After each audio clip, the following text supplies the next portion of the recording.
हार्दिक दुर्भावना सहित में आपका स्वागत। मैं हूं प्रकाश हिंदुस्तानी।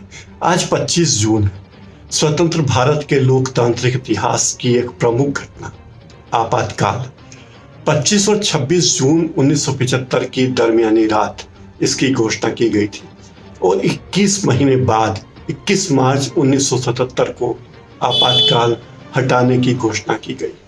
आपातकाल के दौरान चुनाव स्थगित हो गए थे, सभी नागरिक अधिकारों को खत्म कर दिया गया था, प्रेस पर सेंसरशिप लगा दी गई थी, सोशल मीडिया तो उस वक्त था ही नहीं, न ही इंटरनेट था, इसलिए कोई सवाल ही नहीं उठता कि लोगों को सूचनाएं कैसे दी जा सकती है।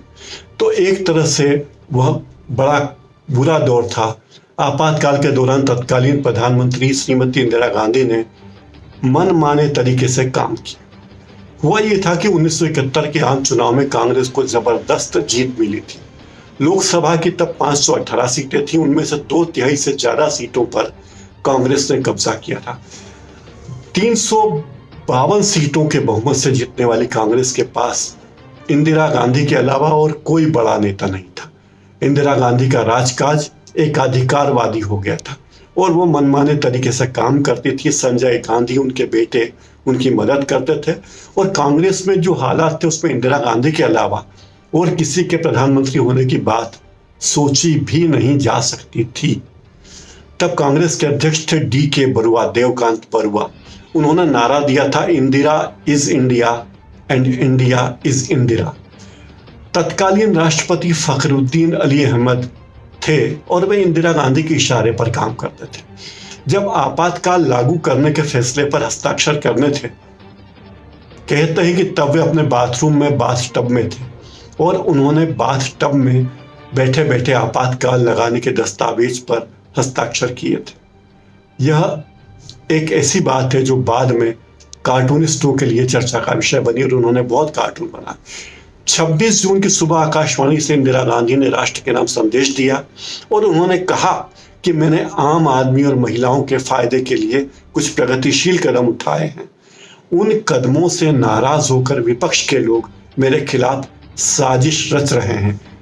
आपातकाल की घोषणा के तत्काल बाद सभी विरोधी पार्टियों के बड़े नेताओं को गिरफ्तार कर लिया गया था। उन दिनों जयप्रकाश नारायण का आंदोलन जोर शोर से चल रहा था। उस आंदोलन को कुचलने के लिए बड़े नेताओं को भी गिरफ्तार करके जेल में डाल दिया गया। जो नेता उनका समर्थन कर रहे थे उन्हें जेल में डाल दिया गया। एक कानून बना था, maintenance of internal security act, Misa. उस कानून के तहत कई बड़े बड़े दिग्गज जेल में डाल दिए गए। लालू यादव भी उनमें एक थे जिन्होंने अपनी बेटी का नाम मीसा रखा। अटल बिहारी वाजपेयी, मोरारजी देसाई, लालकृष्ण आडवाणी, जॉर्ज फर्नांडिस, चंद्रशेखर, ये तमाम नेता गिरफ्तार कर लिए गए थे। जॉर्ज फर्नांडिस फरार थे लेकिन बाद में वो भी पकड़े गए।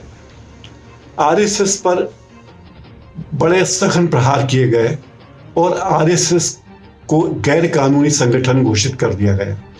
संघ के कार्यालयों पर छापे मारे गए। जहां जहां RSS के कार्यालय हैं वहां छापे मारे गए और संघ के हजारों कार्यकर्ताओं को गिरफ्तार करके जेल में डाल दिया गया। जून 1975 से मार्च 1977 तक की अवधि के 21 महीने भारत के लाखों लोगों के लिए परेशानी का कारण रहे। लाखों लोग जेल में बंद रहे। इसे लोकतंत्र का सबसे काला समय कहा जा सकता है। लेकिन इसी काले अध्याय की कोख से भारत की पहली गैर कांग्रेसी सरकार बनी, क्योंकि जब इंदिरा गांधी ने चुनाव की घोषणा की तो तमाम विरोधी दल एक हुए और उन्होंने जनता पार्टी का गठन किया और जनता पार्टी सरकार में आई। इस तरह भारत में गैर कांग्रेसवाद की शुरुआत हुई जो आपातकाल के गर्भ से पैदा हुआ। आज इस कार्यक्रम में इतना ही। आपको ये कार्यक्रम कैसा लगा कृपया बताएं। सब्सक्राइब करें, लाइक करें, कमेंट करें, घंटा बजाएं ताकि आपको मेरे कार्यक्रम के नोटिफिकेशन आगे भी मिलते रहें। धन्यवाद। हार्दिक दुर्भावना सहित में आपका स्वागत। मैं हूं प्रकाश हिंदुस्तानी। आज 25